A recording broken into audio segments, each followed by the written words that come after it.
This is the beginning of making America rich again.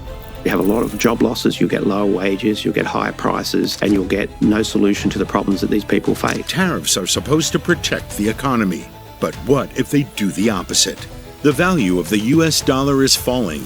Imagine parts of the United States where lights go out one by one, hospitals shut their doors forever, schools sit empty, and even hope feels out of reach. This isn't a fictional story. It's happening right now in several states. While politicians argue and experts make predictions, millions of Americans are already living on the edge of financial disaster. Some states are showing early warning signs of collapse, and when the next recession arrives, they may not survive. This isn't about minor struggles. These states are barely holding on, and just one more crisis could bring everything down. Number 10. Hawaii. Let's begin with Hawaii, often seen as a tropical paradise. But for many who live there, life is becoming unaffordable. The state's economy relies heavily on tourism, which took a massive hit during the COVID-19 pandemic. Even in 2024, visitor numbers were 15% lower than pre-pandemic times. Yeah, it's summertime, it's supposed to be booming, and we just got through June, and it is really the slowest I've seen it in a long time. Meanwhile, the cost of living has skyrocketed. The average price of a home is now more than $850,000, while the average household income is only $88,000. Native Hawaiians are being pushed out of their own lands by wealthy buyers and vacation rentals. As a result, more locals are being forced to move away. Number 9. Illinois. As Illinoisans once again dig deeper to pay for things, the governor is railing about how expensive things here are. We must reckon with the fact that everything is too damned expensive. From the outside, places like Chicago look modern and wealthy, filled with tall buildings and busy streets. But underneath that image is one of the worst financial disasters in the country. Illinois owes around $139 billion in pensions it can't afford to pay.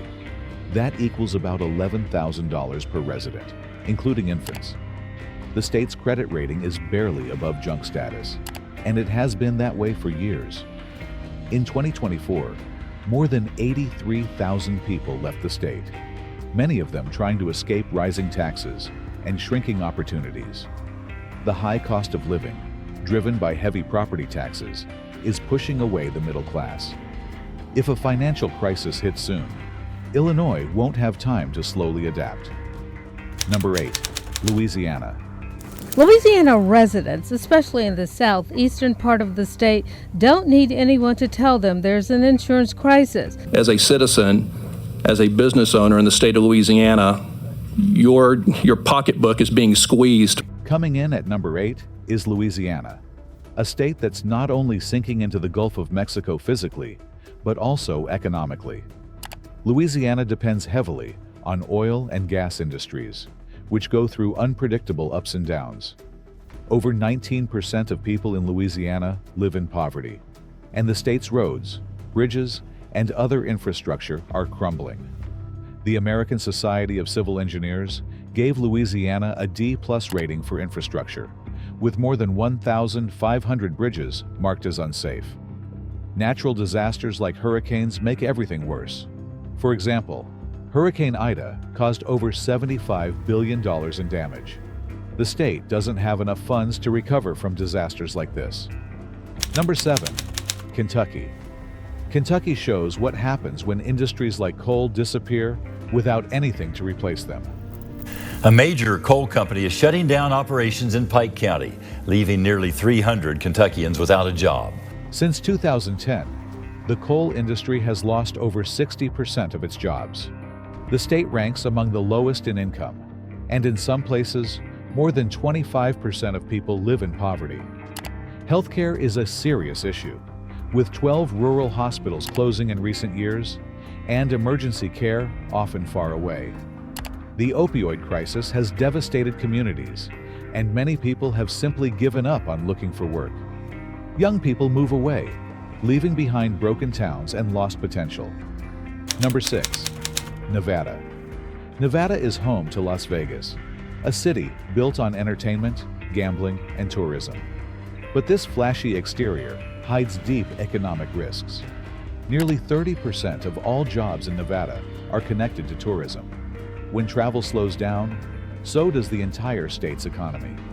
Nevada's unemployment rate is highly unstable, and the housing market is another danger. According to the Las Vegas Realtors, the median price of an existing home for a single family here in Southern Nevada was $485,000 in July. That's up 1% from a year ago at this time. And get this, it matches the all-time high set in the valley in June. Home prices have increased 40% since 2020. And the last recession saw Nevada suffer the second highest foreclosure rate in the country. Outside of cities like Las Vegas and Reno, many areas are struggling, with poor access to hospitals, doctors, and basic services. Nevada's entire economy is like one big gamble, and when the tourists stop coming, there's nothing left to keep it standing. Number 5, Arkansas. Agriculture is the largest industry in Arkansas, and according to the U of A, Arkansas farms make up more than 25% of all Chapter 12 bankruptcy filings in the U.S. Number 5 is Arkansas, a state that hides its problems under the surface. It ranks near the bottom in income and struggles, especially in rural areas, where internet access is limited, farms are failing, and local businesses are disappearing. Even Walmart, its largest employer, is cutting costs and using more automation. Healthcare is hard to access, and many people are uninsured. Arkansas depends heavily on federal funds, so if that money dries up, it won't have enough to keep basic services running. Number 4, Alabama. Alabama takes the number 4 spot, a state with beautiful landscapes but serious economic problems. It ranks 46th in income and has one of the worst education systems in the country. Schools are underfunded, and students often leave the state for better opportunities elsewhere. Roads and bridges are in poor shape, especially in rural areas where internet access is also lacking. According to a report from the Center for Healthcare Quality and Payment Reform, more than half of Alabama's rural hospitals are currently at risk of closing. Alabama did not expand Medicaid, leaving hundreds of thousands without health care. Hospitals in small towns are closing, creating dangerous gaps in emergency care. Number 3, Mississippi. At number 3, Mississippi ranks last in most economic categories. The average household earns around $48,000, and nearly 20% of people live in poverty. In some parts of the state, it's worse than 35%. Mississippi also has the lowest number of working-age adults who are actually in the workforce, only 56%. Many people have simply given up trying to find work. The education system is weak, healthcare access is poor, and the state has both the highest infant death rate and one of the lowest life expectancies in the country. These are not short-term problems. They've lasted for generations. Number 2, Michigan. At number 2 is Michigan, which seemed to recover after the 2008 financial crash. But recent numbers show otherwise. In 2024, it had the highest number of people struggling with overdue bills and bankruptcies. While cities like Ann Arbor are doing okay, many parts of Michigan are still deeply poor. Detroit's recovery hasn't reached most neighborhoods.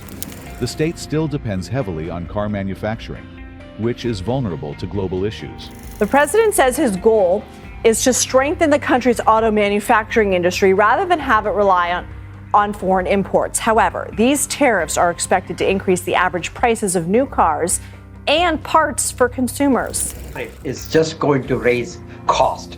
It's going to raise cost of cars by an average of $6,000 to $10,000. Now, when the price of affordable cars go up, people are not going to buy as many cars. More people are going to buy used cars. Over 100,000 people left Michigan between 2020 and 2024, and its roads and water systems remain among the worst in the country. Number 1, West Virginia. Finally, number 1 is West Virginia, which many experts say is already in a slow-motion economic collapse. Only 54% of adults there are working or even looking for jobs. Since 2010, Over 100,000 people have left the state. Most of them were young and educated, leaving behind an older population with fewer options. The coal industry, once the backbone of the state, has collapsed. 75% of mining jobs are gone since 2010. Many towns that once relied on coal now look like ghost towns. West Virginia also has one of the highest overdose death rates in the nation, and things keep getting worse. All 10 of these states have serious problems in common. They rely too much on a single industry. Their infrastructure is falling apart. Their populations are shrinking, and they have very little saved up for future emergencies. If you live in any of these states, now is the time to prepare. These places may not just struggle through a tough economy, they may face full-blown failure of basic services and government support. The signs are all around us. The only real question is, which state will collapse first? Hope you enjoyed watching this video. Feel free to share your thoughts below, and don't forget to like, share, and subscribe to our channel for more such informative stuff.